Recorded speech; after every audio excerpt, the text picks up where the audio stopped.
Good morning students, Maurya history classes में आप सभी का एक बार फिर से हार्दिक स्वागत और अभिनंदन। आज हम सभी लोग हिंदी सब्जेक्ट के अंतर्गत वर्णमाला का अध्ययन करेंगे।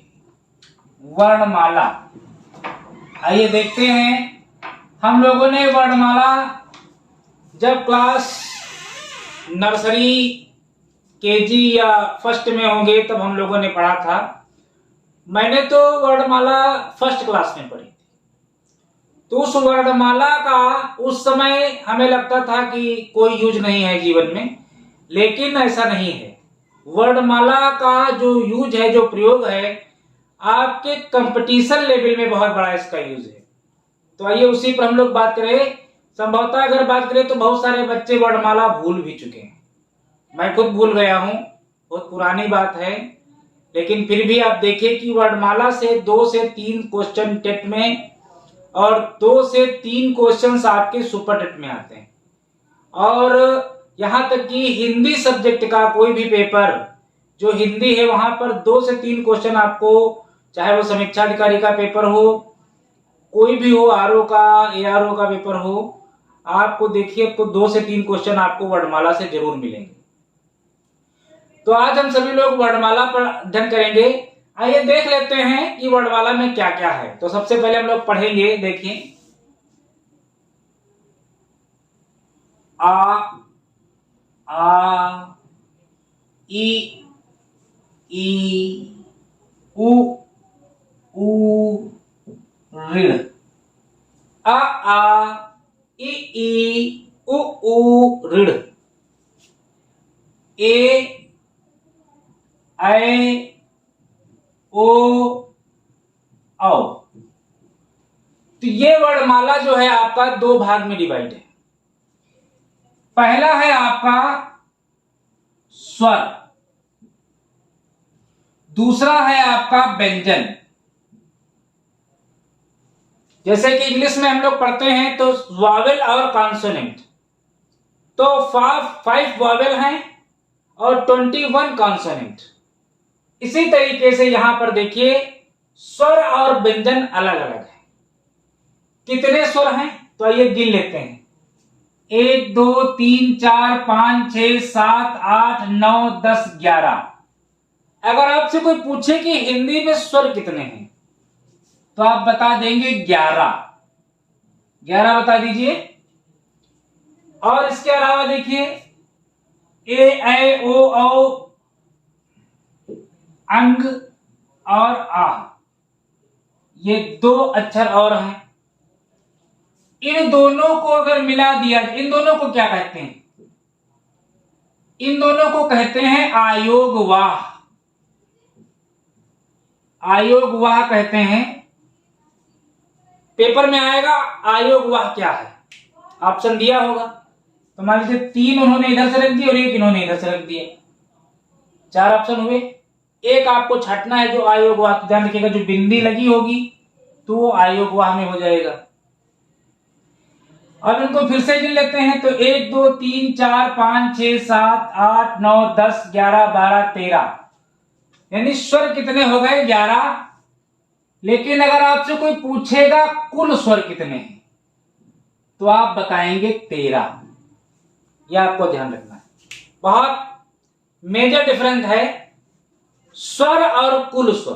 अगर स्वर पूछे अगर आपसे कोई कि हिंदी में स्वर कितने होते हैं तो आप बताएंगे 11, और अगर कुल स्वर कोई पूछे तो आपने बता देना है 13।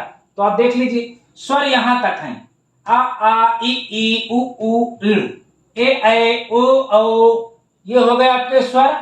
और अंग आ, इनको भी मिला देंगे तो हो जाएंगे कुल स्वर। तो कुल स्वर 13, स्वर 11। आयोगवाह अगर आपसे पूछे तो आयोगवाह है आपके अंग और आ, यानी 2। अब आप देखिए ये स्वर कितने प्रकार के होते हैं, टाइप ऑफ स्वर, टाइप ऑफ वॉवेल। तो इनमें देखिए 1 2 और 3। वैसे तो 2 प्रकार के होते हैं, लेकिन एक तीसरा प्रकार भी है, तो हम शुरू से तीनों ले लेते हैं। पहला है आपका ह्रस्व स्वर। ह्रस्व स्वर में जितने छोटे लोग हैं, देखिए जैसे आ आ ई उ आ ई उ, ये आ गया होगा आपका ह्रस्व स्वर। इसके अलावा जितने बचे वे हो गए आपके दीर्घ स्वर। दीर्घ स्वर, दीर्घ स्वर कौन से हो गए? जैसे बड़ा आ, बड़ा, बड़ी, बड़ाऊ, ऋढ़ ए ऐ ओ औ, ये हो गए आपके दीर्घ स्वर। इसके अलावा एक स्वर होता है आपका पुलुत स्वर। पुलुत स्वर, ये कौन सा स्वर होता है? जैसे आपने पढ़ा होगा ओम, ओ,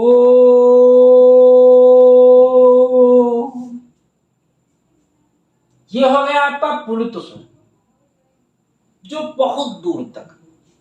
जो ह्रस्व होता है ये बहुत ही कम समय में बोला जाता है। जो दीर्घ स्वर होता है, जरा लिखते हैं यहां पर, देखिएगा जरा। ह्रस्व बराबर ह्रस्व गुणे 2 बराबर दीर्घ। मतलब ह्रस्व को बोलने में जितना समय लगेगा उसका दुगना समय बोलने में दीर्घ को लगेगा। तो फिर प्लुत स्वर, प्लुत स्वर को बोलने में अनिश्चित काल, ओ,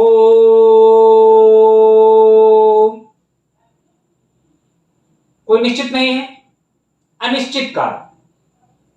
तो हम लोगों ने आज वर्णमाला का अध्ययन प्रारंभ किया। तो वर्णमाला में सबसे पहले हमने देखा वर्ण क्या होते हैं। सबसे पहले तो आप वर्ण के बारे में जान लीजिए। वर्ण एक सिंगल अक्षर होता है, जैसे छोटा, बड़ा, छोटी, बड़ी, ये लिखा हुआ है आपका आ ई, ये वर्ण है जो किसी की सहायता से नहीं बोले जाते, यानी जिनके साथ में कोई नहीं होता है, अकेले होते हैं, उनको वर्ण कहा जाता है। जिनके खंड खंड ना किए जा सके, जिनको तोड़ा ना जा सके, काटा ना जा सके, जैसे का लिखा हुआ है, अब इसको आप क्या तोड़ लेंगे और क्या काट लेंगे इसमें? तो जिनको तोड़ा ना जा सके, काटा ना जा सके, खंड खंड ना किया जा सके, ये होते हैं वर्ण। तो वर्णमाला हम लोग पढ़ा है। तो वर्णमाला में हमने देखा कि 2 चीजें होती हैं इंपॉर्टेंट। पहली स्वर, दूसरे होते हैं व्यंजन। स्वर कितने हमने देखे? स्वर देखे 11, कुल स्वर 13। अंग आय आयोगवा है और इनको स्वर के साथ मिला दिया जाए तो कुल स्वर का काम करेंगे। स्वर 3 प्रकार के होते हैं, ह्रस्व स्वर, दीर्घ स्वर, प्लुत स्वर। ह्रस्व स्वर छोटा मतलब आ ई उ, दीर्घ स्वर आ ई उ, प्लुत स्वर ओ, राम, ये भी निकलता है। और ह्रस्व स्वर को बोलने में जितना समय लगता है, यानी सबसे कम समय ह्रस्व स्वर को बोलने में लगता है। आ, यानी जितना ह्रस्व स्वर को बोलने में समय लगता है उसका दुगना जो है दीर्घ स्वर को बोलने में समय लगता है, और प्लुत स्वर को बोलने में अनंत समय लगता है, बहुत लंबा समय लगता है प्लुत स्वर को बोलने में। तो हम लोगों ने स्वरों के बारे में जानकारी प्राप्त की। अब हम लोग चलते हैं, स्वर एक्चुअली क्या होते हैं। स्वर वे होते हैं जो बिना किसी की सहायता से बोले जाएं, यानी इनको किसी सहायता की जरूरत नहीं होती, इनके साथ में कोई नहीं होता है। लेकिन जो व्यंजन होते हैं उनको बोलने के लिए स्वरों की सहायता की जरूरत होती है।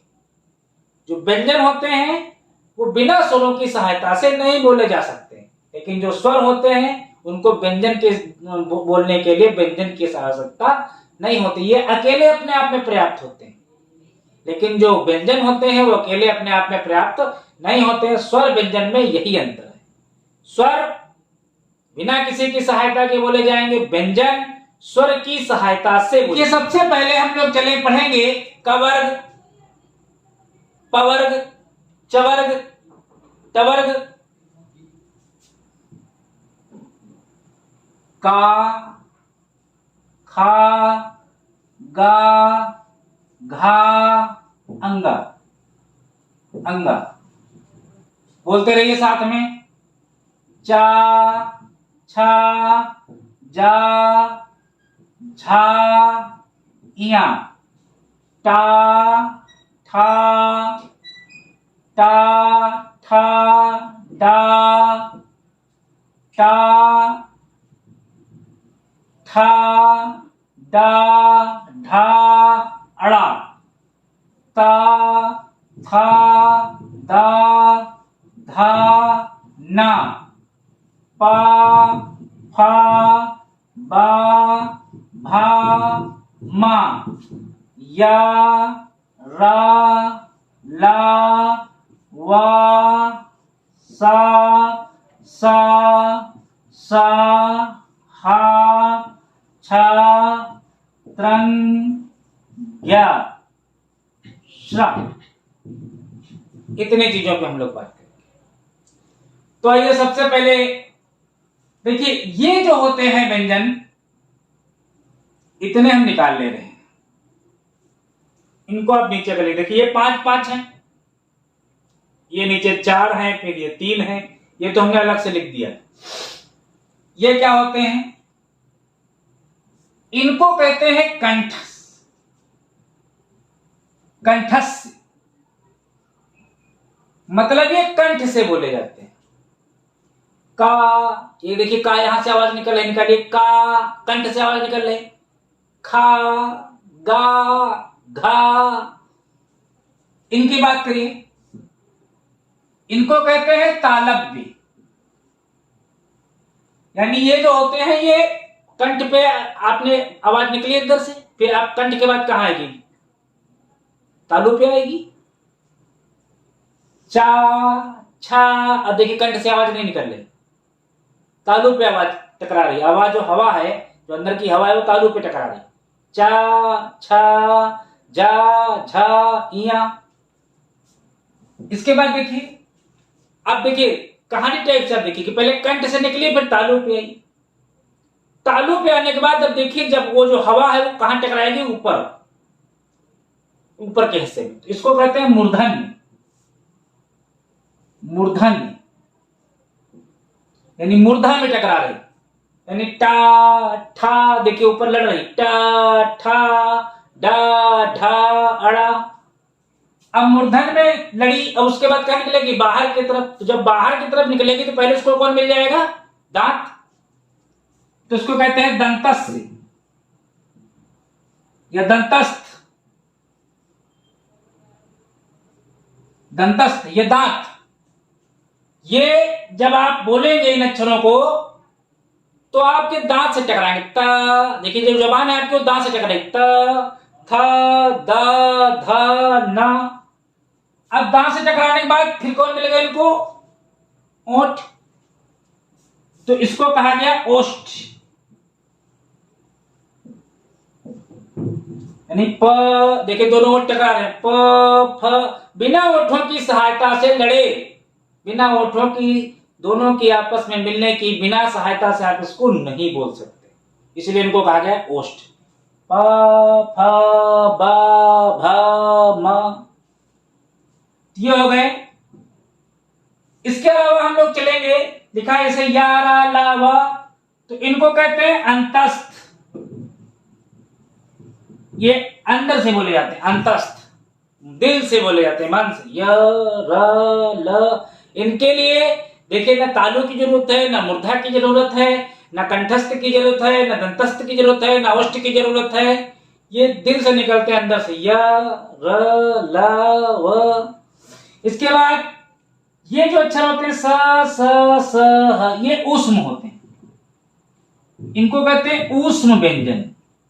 ऊष्म व्यंजन कैसे? जब ये आप बोलोगे तो इसमें से गर्मी निकलती है। स यानी जो हवा है वो जबान से घिसटते हुए निकलती है, यानी ऊष्मा पैदा करते हुए निकलती है। स, स, स, ह। फिर छन, त्रन, या, ऋष, श्री वाला श्र। आगे देखिए, ये बातें आपको क्लियर हो गई। अब इसे पेपर में आएगा निम्न में अंतस्थ है, तो इसमें से कोई एक लिख देंगे, बाकी ऊपर के लिख देंगे। अब आप अंतस्थ ढूंढिए, 1 नंबर का क्वेश्चन आपका यहां बन जाएगा। इसके अलावा होता है अघोष और सघोष। तो देखिए अघोष, जो आ देखिए आघोष सघोष, नहीं जो शुरू के ये दोनों होते हैं इनको कहते हैं अघोष, या कहीं कहीं घोष भी लिखा होगा अघोष, और जो सघोष हैं इनकी जगह पर कहीं कहीं घोष लिखा होगा। तो शुरू के जो दो अक्षर होते हैं वे सारे वे होते हैं अघोष, और लास्ट के जो तीन होते हैं वे होते हैं सघोष। इसमें भी होता है, इसमें भी, इसमें भी, इसमें भी, इसमें भी, इसमें भी, इसमें भी, इसमें भी। शुरू वाले जो है अघोष, बाद वाले सघोष, इसमें कुछ याद ही नहीं करना है। आगे देखिए, इसके अलावा होता है अल्प प्राण और महाप्राण। ये क्या होता है? देखिए अल्प प्राण, अल्प प्राण, अल्प प्राण का मतलब है कि ऐसे अक्षर जिनको बोलने में कम प्राण निकले, कम प्राण लगाना पड़े, जो और दूसरे ऐसे अक्षर जिनको बोलने में ज्यादा प्राण लगाना पड़े। प्राण का मतलब है वायु, प्राण का मतलब होता है वायु, यानी जिनको बोलने में कम वायु लगे वो अल्प प्राण, जिनको बोलने में ज्यादा वायु लगे वो जो है महाप्राण। तो अल्प प्राण और महाप्राण क्या होते हैं ये देख लीजिए। देखिए बहुत सिंपल है। अब का बोलिए और खा बोलिए, का बोलिए और खा बोलिए, देखिए दोनों को बोलने में किसमें ज्यादा हवा निकल रही? क ख ग घ अंग। इसका मतलब है कि ये वाला अंक और ये वाला अंक, इन दोनों को बोलने में कम हवा निकले। क ख ग घ अंग, यानी इसको भी बोलने में कम हवा निकल रही है। इसका मतलब है अल्प प्राण, मतलब 1 3 और 5, 1 3 5, ये जो है अल्प प्राण है, इनको बोलने में ज्यादा हवा निकल रही है। यानी 2 और 4 ये हो गए आपके महाप्राण। अब पेपर में पूछ लेगा अल्प प्राण निम्न में कौन है, निम्न में महाप्राण कौन है? तो 3 उसने अल्प प्राण रख दी और 1 उसने जो उसमें महाप्राण रख दिया, पूछ लिया उसने। ये चारों रख दी, उसने पूछ लिया इसमें कौन सा तुम्हारा महाप्राण है? तो खा है आपका महाप्राण। आपको बताना पड़ेगा, मान लीजिए घा गायब कर देगा, अंदर रख देगा। उसने 3 अल्प प्राण रख दिए, एक जो है इन दोनों में से जो है आपका रख दिया महाप्राण। पूछ रहा नहीं महाप्राण कौन है, आपका 1 नंबर है, आपको आता होगा, आप तुरंत बता देंगे। ऐसे ही इसमें भी है, 1 3 ये हो गए आपके अल्प प्राण, ये दोनों हो गए महाप्राण। ये अल्प प्राण, ये दोनों हो गए महाप्राण। ये हो गए अल्प प्राण, ये हो गए दोनों महाप्राण। ये हो गए आपके अल्प प्राण, ये दोनों हो गए महाप्राण। खत्म बात। बस इतनी ही दूर में आपको अघोष सघोष बताना है, अल्प प्राण महाप्राण बताना है, बस। इसके अलावा नीचे चलते हैं अंतस्थ व्यंजन में। अंतस्थ व्यंजन में देखिए क्या होता है, या एक ये अक्षर ले लीजिए और एक ये ले लीजिए, यानी कौन कौन? या ले लीजिए और वा ले लीजिए। इनको अर्ध स्वर भी कहते हैं, अर्ध स्वर भी कहते हैं, और इनको अर्ध व्यंजन भी कहते हैं। कैसे? अंतस्थ तो ये है ही, इनके अलावा विशेषतया केवल ये 2 अक्षर या और वा, इनको अर्ध स्वर भी कहते हैं, उनको अर्ध व्यंजन भी कहते हैं। कैसे कहते हैं ये चीज आप समझ लीजिए, क्यों कहते हैं ये समझिए। जैसे हमने लिखा वहां गई, तो ये क्या है? या आ गया, देखिए इसमें, तो ये हो गया आपका व्यंजन। अगर ये कहा जाए कि वह गई, बात तो दोनों सही, ये हो गया आपका स्वर, स्वर लगा आपका ही, इसीलिए इसको अर्ध व्यंजन भी कहते हैं और अर्ध स्वर भी कहते हैं, दोनों चीजें।